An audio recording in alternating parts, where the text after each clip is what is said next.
बड़ी सादड़ी विधानसभा सीट से कांग्रेस के उम्मीदवार बद्रीलाल आज प्रतापगढ़ जिले की पंचायतों के दौरे पर रहे।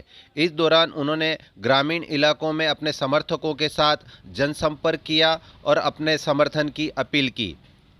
बद्रीलाल ने इस दौरान काठल न्यूज़ 24 से खास बातचीत में कहा कि पिछले 10 सालों में यहां पर भारतीय जनता पार्टी के विधायक रहे हैं, लेकिन रोजगार सृजन के नाम पर यहां पर कोई कार्य नहीं हुआ। उन्होंने पार्टी में असंतोष जैसे सवाल पूछे जाने पर कहा कि पार्टी में फिलहाल कोई असंतोष नहीं है, सभी को मना लिया गया है, सभी एकजुट होकर पार्टी हित के लिए कार्य कर रहे हैं।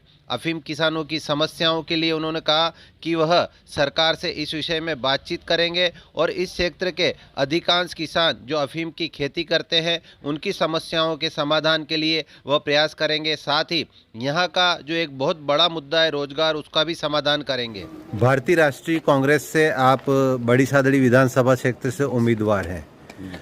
आप पहली बार विधानसभा क्षेत्र से चुनाव लड़ रहे हैं, क्या कुछ करेंगे इस क्षेत्र की जनता के लिए? इस क्षेत्र की जनता, देखिए, ये जो पूरा बड़ी सादड़ी विधानसभा क्षेत्र है, इसकी प्रतापगढ़ जिले की भी 31 पंचायतें, जो छोटी छोटी पंचायतें हैं, और बड़ी सादड़ी क्षेत्र की टोटल 89 पंचायतें हैं। लेकिन पूरे विधानसभा क्षेत्र में अगर अपन देखें तो कहीं भी रोज़गार की, इंडस्ट्री के नाम की, कहीं युवाओं को रोज़गार नहीं है, किसी तरह का कोई कारखाना नहीं है। यहाँ कई तरह के मिनरल्स है, लेकिन अगर सतत प्रयास करके और इस क्षेत्र में काम करें तो मेरा मुख्य मुद्दा रोज़गार का है। इस क्षेत्र से लोग बाहर तक मजदूरी करने के लिए जाते हैं।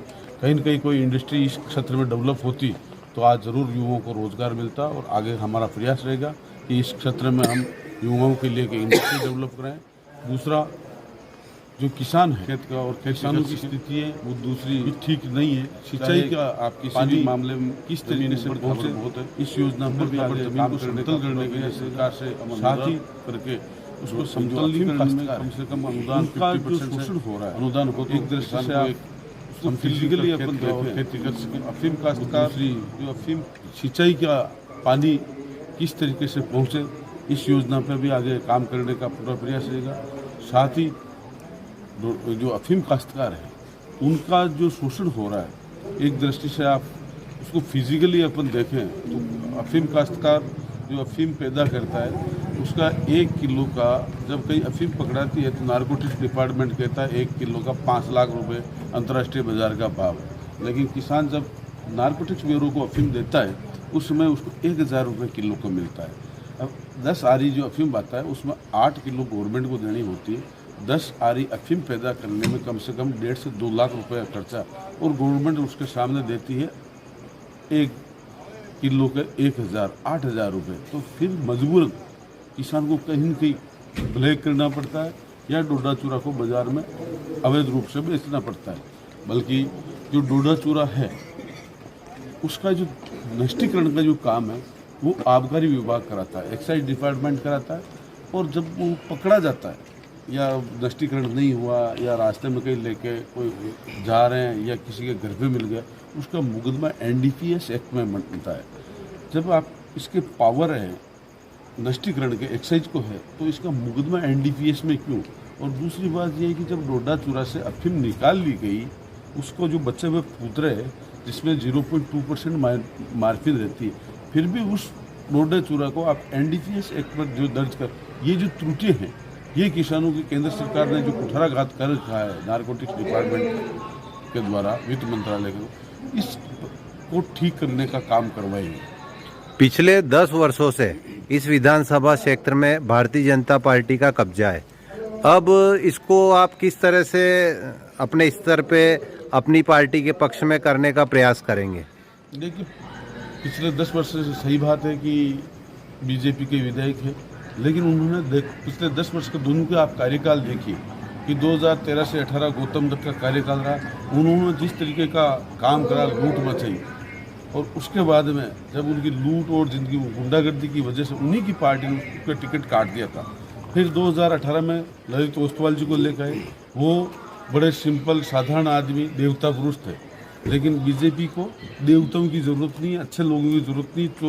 वो चोर नहीं थे, वो बिल्कुल सिंपल आदमी थे, उनकी बीजेपी पार्टी को चाहिए चोर और इस तरीके के लोग हैं, तो वापस उन ललित ओस्तवाल जी की टिकट काट के अभी 2023 में उन्हीं गौतम दत्त जी जिनकी पिछली बार आपने टिकट काटी थी उनको वापस लाए। और दूसरा कि अभी किसानों में ये पूरा यूँ लग रहा है कि ये जो किसान को, मैं किसान का बेटा हूँ, किसान हूँ, तो किसानों को ये महसूस हो रहा है कि ये हमारे लिए कुछ करेगा, कुछ काम करेगा। और इस वजह से किसान जिस प्रकार के हमारे चुनाव में जाने के जो मुद्दे हैं उस बेस पे किसान जरूर समर्थन करेंगे। साथ ही गहलोत साहब की जितनी योजनाएं हैं उन योजनाओं का इतना बड़ा असर है कि इतना काम किया है कि इतना मैं ये सोचता हूँ कि किसी भी वर्ल्ड में भी नहीं हुआ होगा जिस तरीका का एक 5 साल में जितना किसानों को, गरीबों को जो दिया है हर तरीके से, चाहे आप चिरंजीवी हर वर्ग का ख्याल रखा, चिरंजीवी योजना से लेके दूध के अनुदान से लेके और आने से वाले समय में तो 10,000 रुपये प्रत्येक परिवार की महिला मुखिया को देने का भी गहलोत साहब ने वादा करें।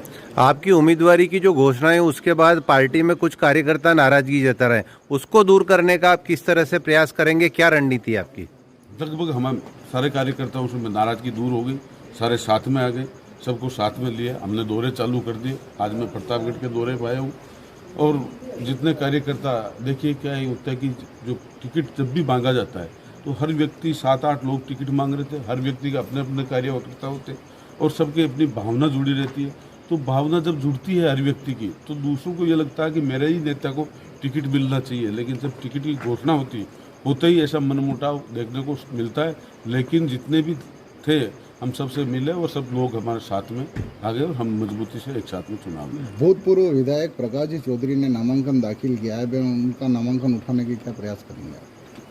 प्रकाश जी चौधरी से मैंने बात करी, हमारी बात हो रही है, वो नामांकन उठाएंगे और उन्होंने जो नामांकन दाखिल किया है तो वो सीनियर नेता है पार्टी के, पार्टी ने उनको 5 बार टिकट दिया, पार्टी ने इतना मान सम्मान दिया, वो पार्टी के साथ में रहेंगे और वो चुनाव नहीं लड़ेंगे, ऐसा मेरा मानना है। चुनाव परिणाम से क्या अपेक्षा आपको? चुनाव जीतेंगे।